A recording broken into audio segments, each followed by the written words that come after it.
kababayan, saan man panig kayo ng daigdig naron, dito na naman tayo sa another episode ng ating vlogs, Badong Aratilis po. Pag-uusapan natin ngayon, ito po, no? Asawa ni BP Sara, di na po nakatiis. Maghahain ng kasong kriminal laban po sa BSP, Bangko Sentral ng Pilipinas, AMLAC, Anti-Money Laundering Council, at ilang miyembro ng Kamara. Dahil po yan sa kanila pong ginawang hearing na may mga ginawa po silang mga nilabag na batas, no? Yung pong mga Anti-Money Laundering Act at saka Bank Secrecy Law.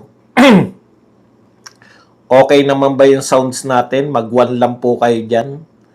Kung okay naman po, hindi naman po tunog lata. Bago to yung mic natin eh. Tignan lang natin kung okay na okay na. Ayan. Teka lang. Ang hindi okay yung laptop ko. Anak ng tinapay oh. Mapipilitan tayong dito na naman magbasa.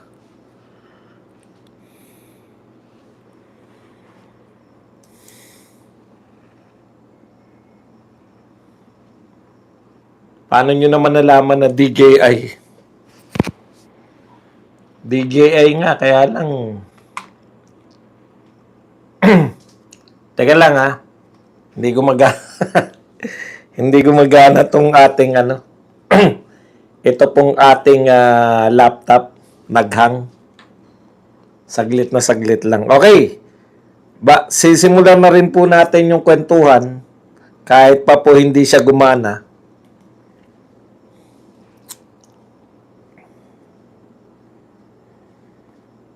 Dito muna tayo gagamit sa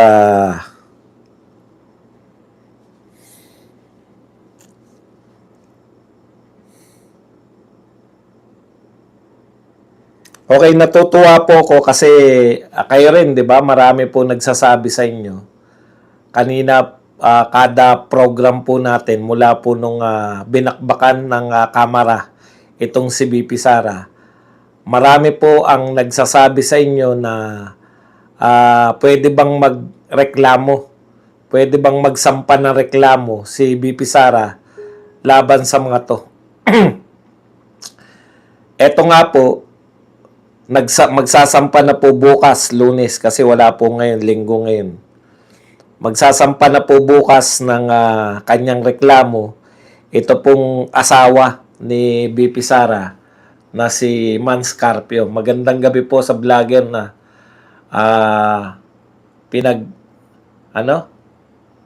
pinagpalaan ng talino. Maraming salamat, pero malabo mata. Saksakan ng talino, pero malabo po mata.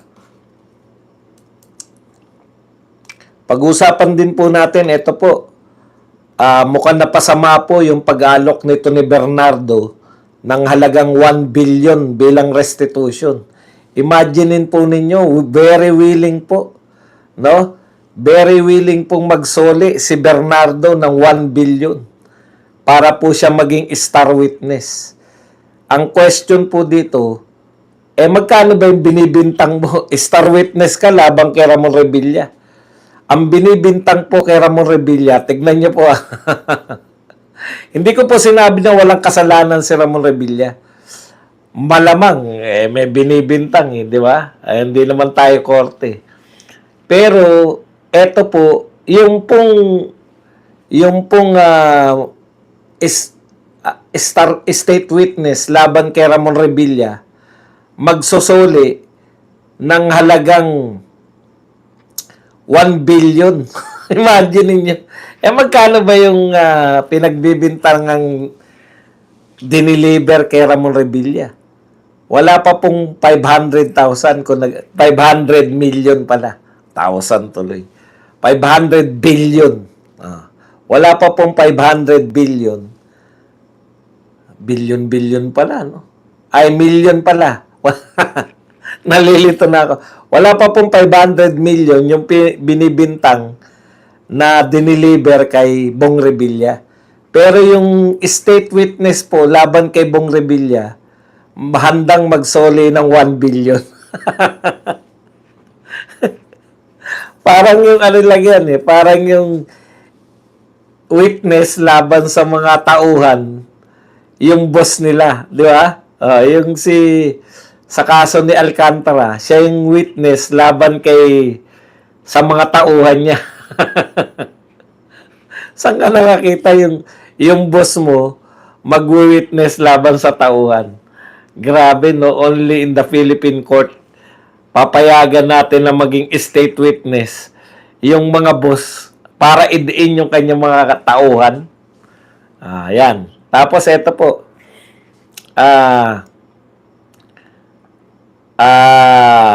Muli na naman pong nagpupumilit si Risa Hontiveros na siya na po. Wala po nagtutulak. Minsan naawa ko kay Risa Hontiveros eh. Hindi po maka 1 point man lang eh. Sa mga survey, hindi man lang nakaka 1 point.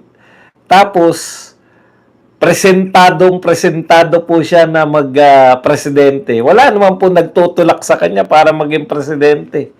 Di po ba? Samantalang si Leni Robredo, may pa 1 million pa eh. No? Kaya aabangan po natin tong mga to. Hindi ka pa ba titigil, Risa? Hihintayin mo pa bang maawa sa iyo ang lahat? Ha? Si Trillanes ba ang ano mo?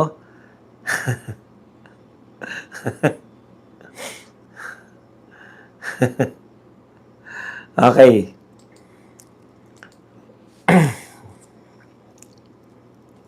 Teka lang, may nadadagdag pa tayo mga pag-uusapan eh.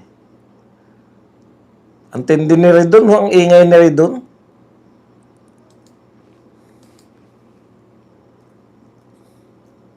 At saka cover si Redon ng ano ha, ng lahat ng media. Cover si Redon. Okay, pag-usapan na po natin. Sapat na siguro yung mga pag-uusapan na yan. Kung ano na po ang mauna rito sa ating mga kodigo penal.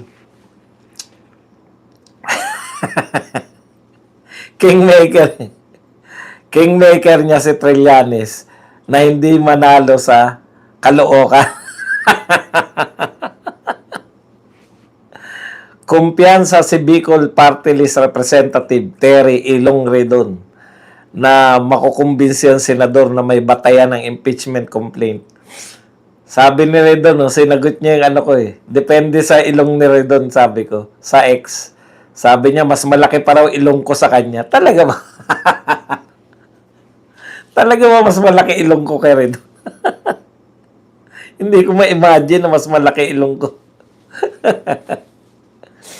Yun pong 6.7 billion na pumasok lumabas, gumalaw sa accounts po ng mag-asawa. Mabigat pong ebidensya talaga yan eh. Sa tingin ko, doon pa lang makukumbinsi na yung mga senador na may batayan ito pong impeachment laban sa pangalawang Pangulo. Wala naman pong problema eh. Ang problema sa inyo, panay pagkatapos nyo mag-hearing, hindi po tumalab sa taong bayan yung ginawa nyong hearing. Araw-araw pa kayong nagsasalita sa media. Ibig sabihin, wala na naniniwala sa inyo. Eto lang naman ang simple lang naman ng kagustuhan ng mga tao. Kung totoo po na talagang kaya po ninyong bumaliktad. Kasi ang termo nila, makumbinsi o bumaliktad yung mga senador. Dalhin nyo na po sa Senado para makakita po tayo ng bakbakan na totoong bakbakan naman po yung may laban naman po. Ang ginagawa ninyo bawal para sa inyo lang eh. Eto po, sabi nito ni Redon, alam nyo, parang pinagluloko tayo nitong defense panel ng pangalawang Pangulo. O para lang pala eh. Kayo, niloloko nyo talaga kami. Kasi yung SAL and law mismo, very specific ko yung provision po roon nakalagay ho doon, cash on hand, cash in bank, hindi ba? So, hindi natin maintindihan bakit ito ginawang others bigla. Ito po mga pera na supposedly on hand and in bank ng ating pangalawang Pangulo. Hindi ko po maintindihan. Kung mali po yun, hindi ko na po maalala yung salin. Matagal na po akong hindi gumagawa ng salin. Buwat nung nag-resign ako eh. Pero ang pagkakatanda ko po, isusulat mo lang kung ano yung gusto mong isulat. Assets. So, iniisip ko pa, house and lot, di ba? Tapos, magkano yung pera ko? Wala naman akong pera. Tapos, yung mga personal na gamit, yan. Sinusulat ko lahat yan eh. Tapos, liabilities, yung loan ko sa pag-ibig sa bahay, di ba? O, yun po, yun. Wala naman pong specified na cash. Wala pong ganun, congressman. Ewan ko kung nabago na, pero ang alam ko po, isang box lang po yun eh. Na nakalagay po ron lahat ng mga asset mo. Kung anong gusto mong ilagay na asset. Wala naman pong cash in hand, cash in. Wala akong matandaan. Siguro wala akong laging nilalagay na pera. Wala naman akong cash in bank pa nun eh. nung vlogger lang po ako nagkaroon ng cash in bank kasi doon dumadaan yung sweldo namin. Pero kasi nung ako po ay nasa government, pagkada sweldo, mag-iiwan lang ako ng 500 yata ang dapat mong iwan doon eh. Limas lahat yun. Hindi po kami nagtitira sa bangko. Parang ATM, doon lang dumadaan kasi i-withdraw mo na sa ATM. Kaya yung sinasabi ni Redon, kung yan lang po yung kasalanan ni BP Sara, napakawalang kwentang kasalanan naman yan. Hindi, tignan nyo sinasabi niya, dapat daw nilagay yun, hindi sa others.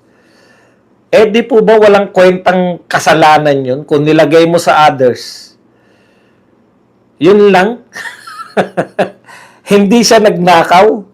Hindi siya, wala siyang hindi dineklara. Dahil nilagay niya lang sa others yung kanyang pera sa bangko. Sa reporting lang. Yun lang. May nakalagay bang pera sa others? Yun dapat ang busisiin nyo eh. Kung may nakalagay pong kasi ang sinasabi ni Redon ngayon, hindi niya madidispute eh. Sabi ng abogado, mayroon po na pera sa bangko na nilagay si BP Sara, nilagay niya sa others. Ngayon, Redon, i-dispute niyo yun. Sasabihin nyo, eto yung pera sa bangko ni BP Sara, bet yan lang nakalagay sa others. Kung yun lang ang kasalanan ni BP Sara, tignan nyo po from Mary Grace Piatos, from magnanakaw si BP Sara, ngayon ang binibintang na lang ni Redon, bakit nilagay sa others yung kanyang bank deposits? Sapat na ba yun? Para tanggalin mo siya? kumbaga, dapat dito sa box na to ilalagay yung cash on bank, cash on dito nakalagay sa box na to. Nilagay niya sa kabilang box. Pero matatanong mo rin naman yung Redon di ba? Tatanungin mo, eto bang others? Sabi mo, dito nakalagay yung cash, yung pera mo sa bangko. Kaya nga nyo itatrial eh.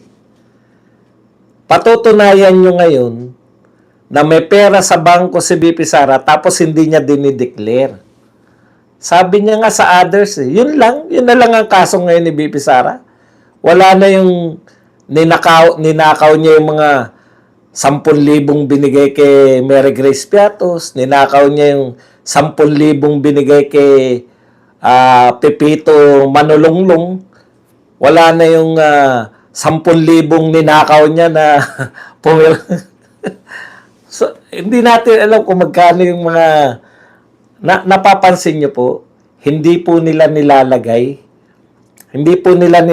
sa sa reklamo nila, magkano yung pera na di umano ay napunta kay Mary Grace Piatos. Baka naman 15-15 mil lang yan. Di ba? Ang tiyaga naman, ang tiyaga naman ni BP Sara magnakaw. Chinachani. Samantalang yung bintang kay Bong Revilla, senador, isang senador. Oh, magkano yung binibintang sa kanya? Kulang-kulang 500 million. Dito, chani-chani, 10,000, 10,000, 15 mil. Maawa naman kayo sa utak nyo. Tanong ko po sa inyo, nireveal ba nila kung magkano raw yung napunta kay Mary Grace Piatos? Di ba hindi? Bakit? Nakakahiya pong i-reveal. Malamang libo lang yan. Baka mas malaki pa ayuda. Baka mas malaki pa yung ayuda ng mga driver sa binibigay kay Mary Grace Piatos eh. Ngayon ko lang naisip o nga no, hindi nila binibigyan ng halaga kung magkano yung napunta kay Mary Grace Piatos. Alam niyo po kung bakit? Nakakahiya po nilang i-reveal kasi ang liit lang po siguro niyan. Hindi ko rin alam kung magkano yung napupunta kay Mary Grace Piatos eh. Tapos kung makabintang sila, kala mo, ang mga tunay na magnanakaw, ayan, may pinapre-freeze na asset.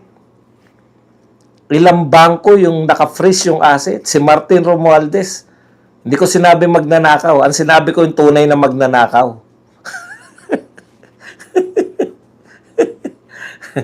Hindi ko po pinagbibintangan si Martin.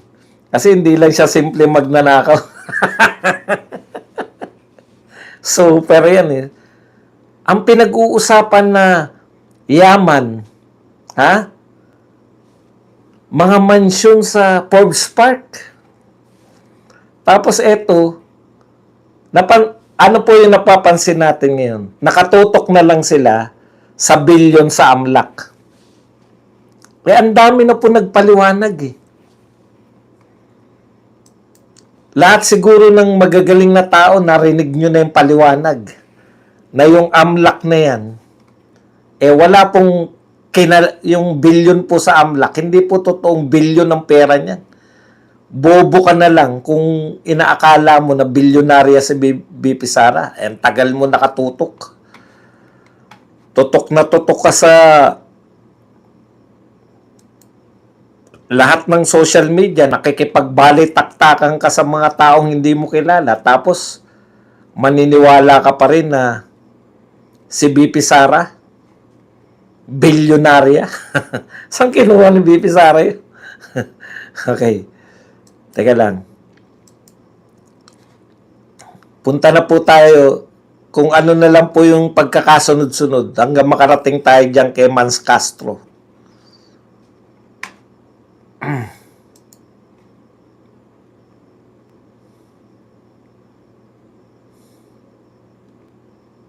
Try again.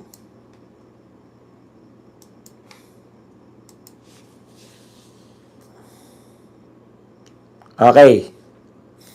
Ito po ang pahayag ni... Naku, naging maingay ito si Attorney Edward Chico, no? Buhat po na sinangkot ni Madriaga. Yung kanilang restaurant. Nakakatuwa kasi. Ang gagaling ng ano niya, para siyang si Rowena Guanzon. Babaeng Rowena, ay lalaking Rowena Guanzon to si Edward Chico pala. Sabi po ni Attorney Edward Chico, si Risa Ontiveros daw ay unlikable at walang karisma. Risa, malabo ang tsansa. Ito po ang pahayag nitong political analyst na si Attorney Edward Chico. Si Risa Ontiveros, as good as she is or even as great as she is, hindi siya masyadong likable. Kasi I think wala siyang masyadong karisma. Ganun talaga eh. Kita mo, ang bait mo naman magsalita, attorney. Ako po, bakit po siya hindi likable at bakit po siya walang karisma? Kasi mahina po utak niya. Huwag niya nang palabukan, attorney. Alam ko yung ibig mo sabihin. Ito yung gustong sabihin talaga ni attorney.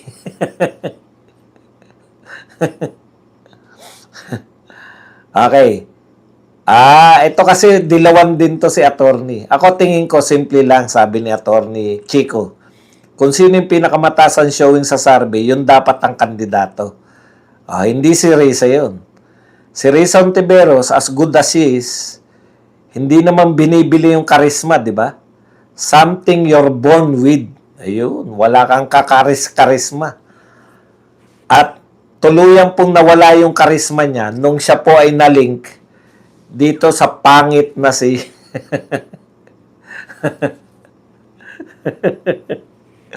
baka magalit ka na no pag sinasabihan ka ng pangit ha. Etong pangit na si sino na nga yung naliling sa kanya na pangit? Lalong nawala yung karisma mo. Sa madaling salita, wala kang kakari-karisma dahil hindi ka likable.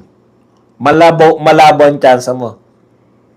Pero, sila mas. Pero, ako, sa tingin ko, kaya ka wala kang karisma at hindi ka likable kasi may kahinaan ng utak mo. Dito na po tayo. Eto na po. Man Scarpio. Inihahanda na po yung reklamo dito po sa mga taga Bangko Sentral ng Pilipinas, taga AMLAC. Swerte naman ni AMLAC, oh. Isang linggo ka pa lang, may kaso ka. Bobby Buenaventura ba yan? Bobby Buenaventura. Napakaswerte mo naman.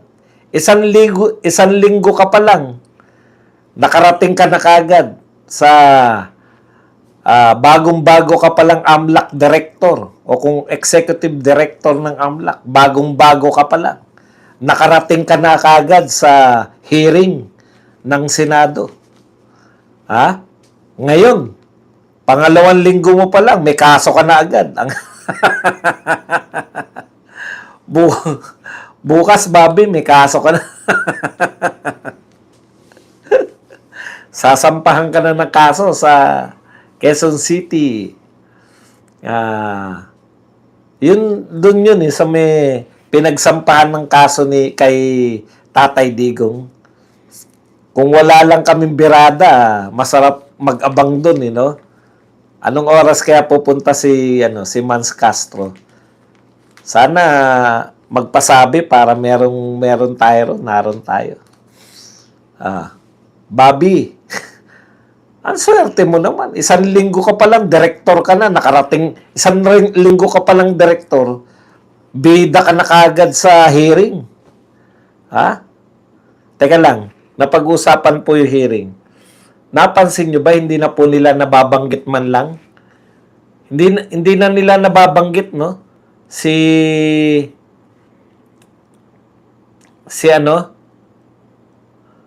Madriaga, no? Tinablan nila si Madriaga, no? Ang tindi talaga nitong mga taga-House of Representative. Alam nyo kung sino pa tinablan nila? Ano ba sinabi ko? Man Scarpio. Tama, Man Scarpio. Ano ba sinabi ko? Eman?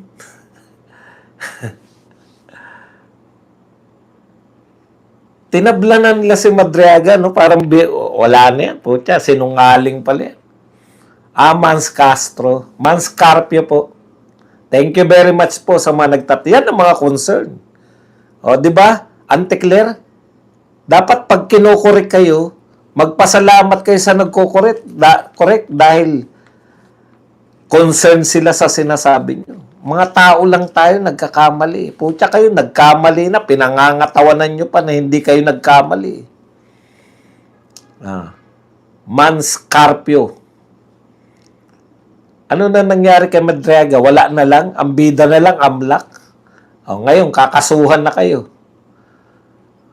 Dahil po sa paglabag, no? Ano ba ang mga nilabag niya mga yan? Ito po, basahin po natin. Maganda po yung medyo malaki-laking news. Ito pong GMA, ang pagbatayan po natin. Siguro naman, hindi fake news to. Actually, hindi po fake news yung mga malalaking media eh. Ang ginagawa po nila, nagtatago sila ng balita, tinatago nila. Hindi sila fake news. Mas malupit pa sila sa fake news, hindi sila, nagtatago sila ng balita. Okay. Sabi po dito, sa statement po ni Attorney Manases Manscarpio, legal team, BSP Governor L. Remullana Jr., AMLAC Executive Director Ronel Bobby Buenaventura, and House Justice Committee members Representative Jerbil Luistro, Percival Sendanya, Shell Jokno, Laila De Lima allegedly disclose confidential banking records.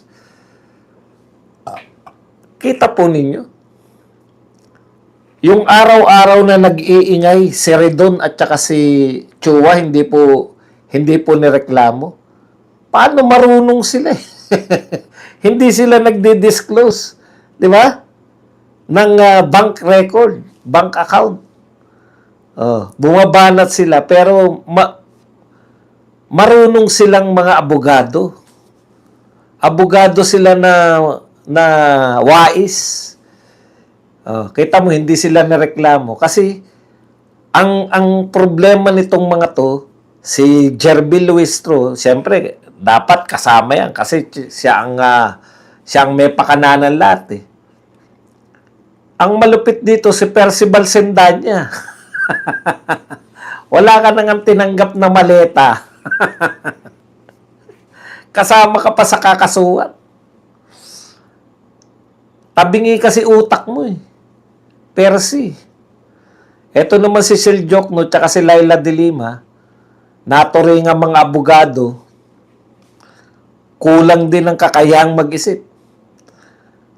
Carpius lawyer said these records are protected under the AMLA, the Bank Secrecy Law, and the Data Privacy Act. Tatlo pala yung nilalabag ninyong batas. Anti-Money Laundering Act, Bank Secrecy Law, at saka Data Privacy. So, tatlong kaso ang haharapin nitong mga tao na to. Carpio said he was constrained to seek legal action in defense not only of his wife and the Duterte family, but also of the banking and financial community, especially the unwary general public, the statement read. Tatanungin nyo po, bakit po hindi kasama dyan si Trillanes? Diba? Hindi naman po hindi naman po natin alam kung saan galing yung binabasa ni Trillanes. Tsaka ang alam ko po, may kaso pa po si Manscarpio, may sinampa po silang kaso kay Trillanes. No? So, madodoble lang po. Mukhang libel lang din, tsaka paninirang puri yung kanilang kinaso kay Trillanes. So, eto po kasi, yung tatlo, hindi naman po, ang nilalabag po ni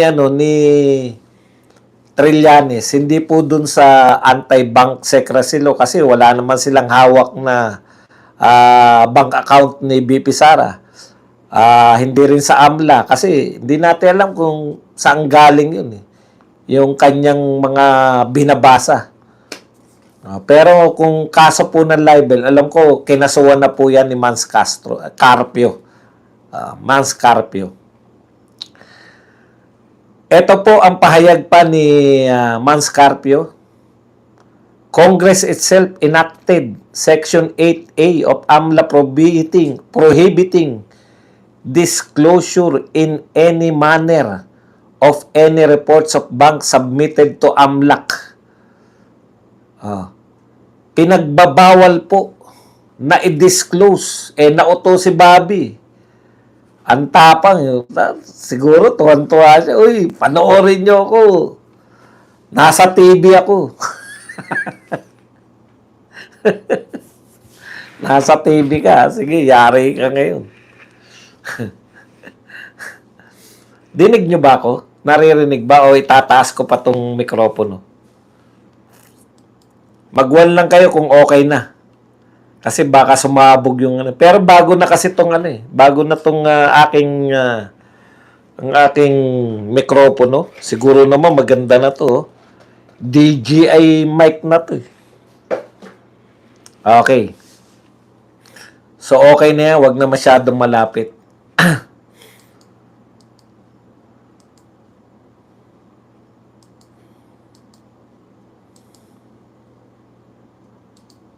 Tuloy natin. Sabi po ni Manscarpio, there is no exemption. The prohibition is absolute. That is what Congress enacted to preserve full security against any disclosure of information or records obtained by the AMLC. Wala po palang exemption dyan. Absolute, dapat protektahan nyo yung mga, lalo na kung hindi nyo pa kinakasuhan. Wala namang kaso sila BP Sara at tsaka yung asawa niya sa AMLAC eh. Hindi nga pinapapres yung ari-arian eh, di ba? Ibig sabihin, natural lang po yan, yung 500,000 pataas, nire-report sa kanila ng mga bangko. Kita nyo, wala pong bangko na nagbigay po ng mga ng mga bank account. Hindi pumayag yung mga bangko. Pero through AMLAC, nakita nila yung mga bank accounts. Okay, sabi pa ni Manscarpio, AMLA is being weaponized to the max. No, ginagamit po, wini-weaponize. Ginagamit po yung AMLA para politikahin si BP Sara.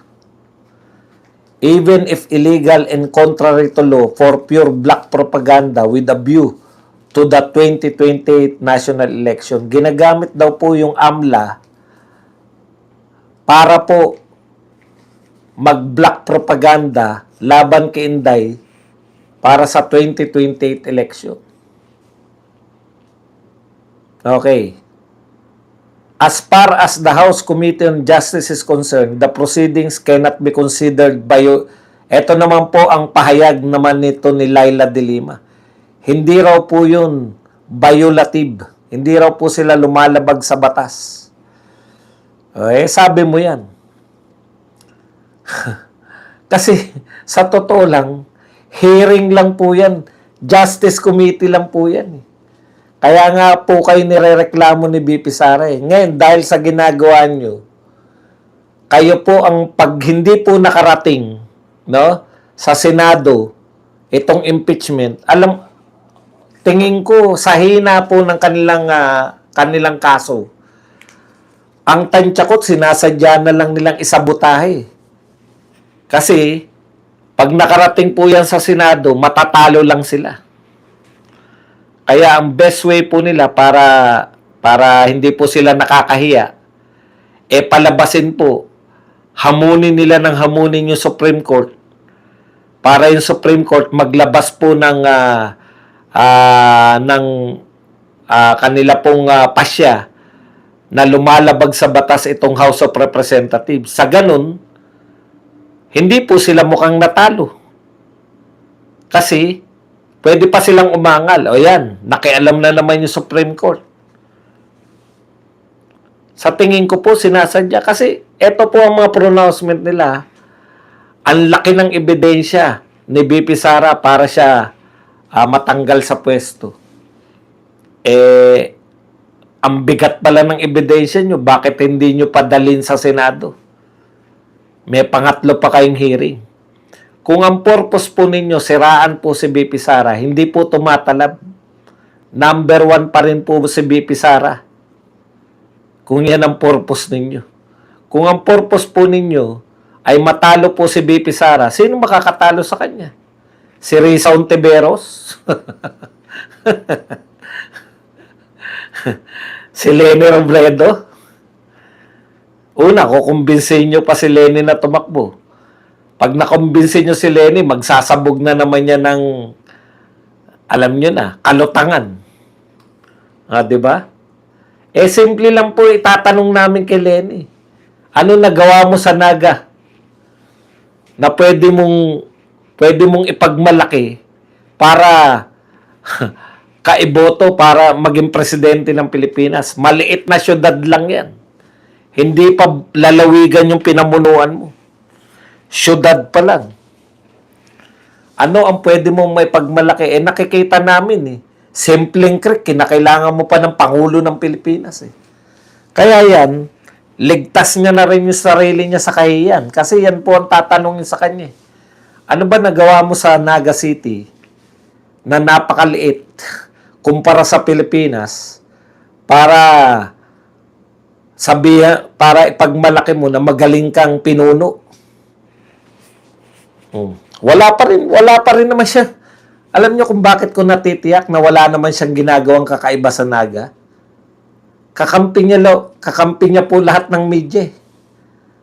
Ang dami pong mga Lenny Warriors Kung meron po siyang ginagawang matino dyan sa Naga City, pinoproject na nila yan. Naalala niyo yung angat buhay niya? O ano na nga pala nangyari sa angat buhay? Wala lang. Projection lang yun habang siya ay tumatakbong presidente. Di ba? Kunwari, angat buhay, angat buhay. Nung natalo, wala nang angat buhay. Ganyan po yung leadership ni Leni Robredo. Kaya okay pa rin sa amin na tumakbo siya. Baka akala nyo, natatakot kaming tumakbo si Leni Robredo. Mas gusto nga namin si Leni Robredo ang kalaban Isa lang itatanong na, ano nagawa mo sa Naga? For the last 3 years, nakakaiba. Na pwede mong gawin sa Pilipinas. Nga. Okay. Abangan po natin bukas para mataplaugan po yan. Alam nyo, may sagot kagad si Dilima. No, diyan po sa, siyempre, nabalitaan na nila yan, di ba? Nasasampahan sila ng kaso. Ito po, ang sagot ni Dilima. Kung iniisip nila na sa pagsasampa ng kaso laban sa atin ay masisindak nila tayo, imposibleng mangyari yan. Alam nyo kayong mga dilawan kakamping, ang hilig nyo mandamay, no? Ikaw lang ang kinasuhan tinatayo mo. Kung naisip nila na pagsasampa ng kaso sa atin, sino yung atin? Kayong mga dilawan lahat ba kinasuhan? Lagi silang ganyan, no? Taong bayan, puta taong bayan. Ilan ba sumusuporta sa inyo? Talo ka nga nung senador Kung iniisip nila na sa pagsasampa ng kaso laban sa atin masisindak nila tayo, imposible mangyari yon. Correct, hindi kayo sinisindak, Laila de Lima. Pagmumukha nyo, matatakot. Alam namin na wala kayong kinatatakutan. Hindi naman kayo nasisindak talaga. Wala pong usapin. Kaya kayo sinasampan. Teka, dito muna tayo sa hindi nasisindak. Kaya kayo hindi nasisindak. Sanay na kayo Araw-araw nyo nakikita sa salamin yung pagmumukha nyo, masisindak pa ba kayo? Wala na sisindak sa inyo. Pero, Laila de Lima, kaya kayo kinakasuhan dahil lumabag kayo sa batas. Yan ang katotohanan. Kaya kayo may kaso dahil meron kayo nilalabag sa batas. Hindi dahil kayo sinisindak. Ang tanda mo na, sisindakin ka pa. Alam namin hindi ka masisindak. Yang mga pagmumukhang ganyan, walang kasindak-sindak yan.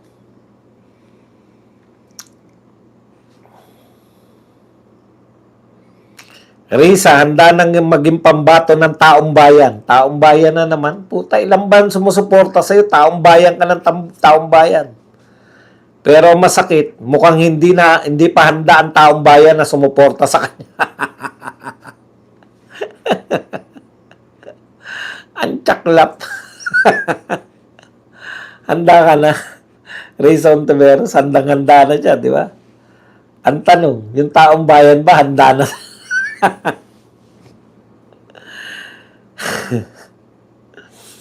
Redon, kumpiyansang makukumbinsi ang mga senador sa impeachment complaint versus BP Duterte. Alam mo, Redon, hindi usapin niya ng pagkumbinsi. Kumbinsihin niyo muna yung mga kasama niyo sa Justice Committee. Si Suntay, hindi niyo makumbinsi. Yung pinakamatalino yung miyembro, si Rufus Rodriguez, hindi nyo makumbinsi na tama yung ginagawa nyo. Ah. Si Garbin, hindi nyo rin makumbinsi. Mga miyembro nga ng committee, hindi nyo makumbinsi. Hindi po kumbinsihan ang labanan. Ang labanan dyan, no? Ipakita nyo yung mga paglabag ni BP Sara. Ipakita nyo, wala naman. Niloloko nyo lang yung tao. Kahit po mga pangkaraniwang kulto ni Digong, alam na pong ipaliwanag yung bilyon-bilyon na yan eh. Biruin nyo kung paano kayo manlinlang, paano sila nanlinlang mga kapatid. Sinimulan nila yung pagkukwenta 2005. 2 dekada. 20 years. Mahigit ang tinakbo ng pagkukwenta ninyo para umabot lang ng bilyon. Di ba? Yun lang. Asan na si Madriaga? Bakit hindi nyo sinasabi sa inyong mga statement ngayon na napaka-tindi ng ebidensya na sinasabi ni Madriaga, yung mga testimonya ni Madriaga, matindi. Makukumbinsi namin yung mga senador dahil kay Madriaga. Wala na bigla si Madriaga.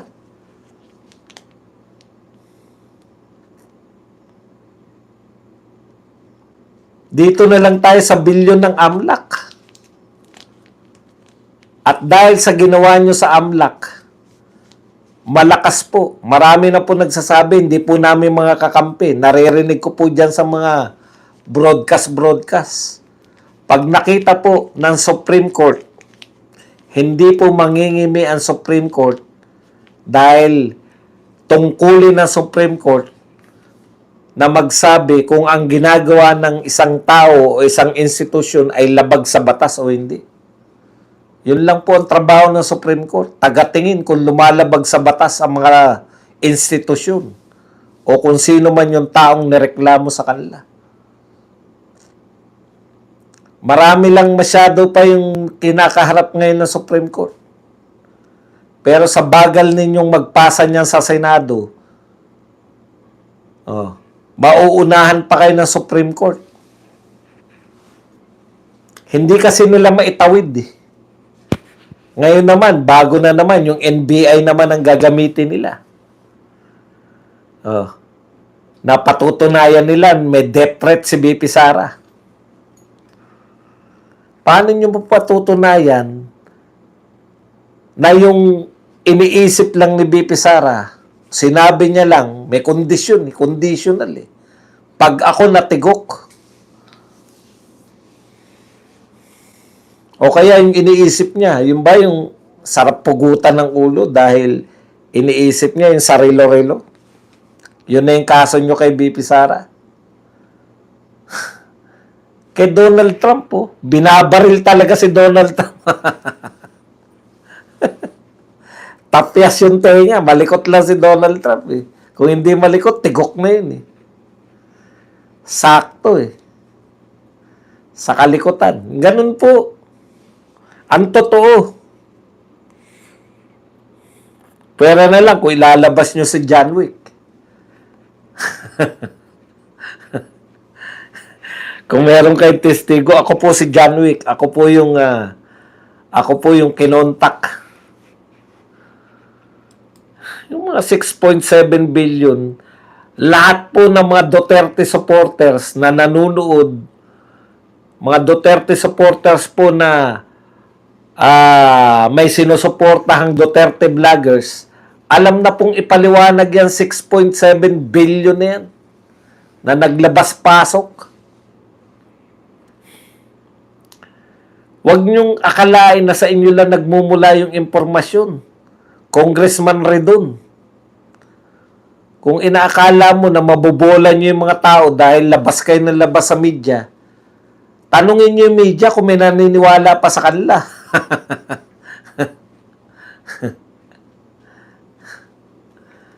Asan na yung usapin na si Madriaga ay patirahin sa House of Representatives? Wala na, di ba? Kasi alam na palpak eh.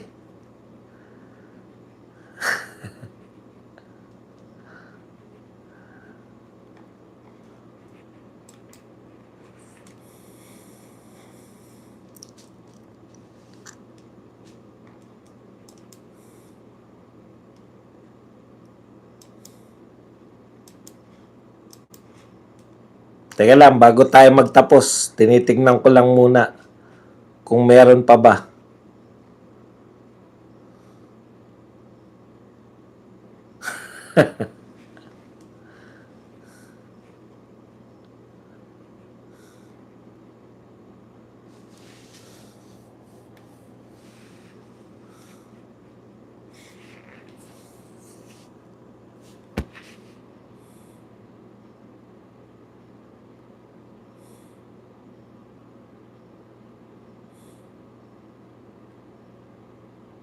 Ito po, munti ko na makalimutan.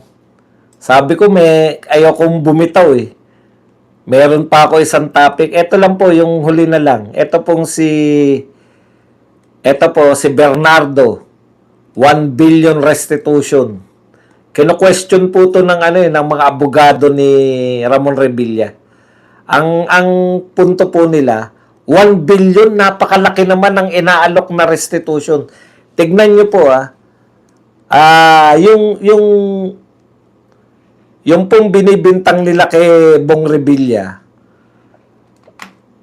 na na-deliver sa kanya bilang porsyento. Tignan lang natin. How much?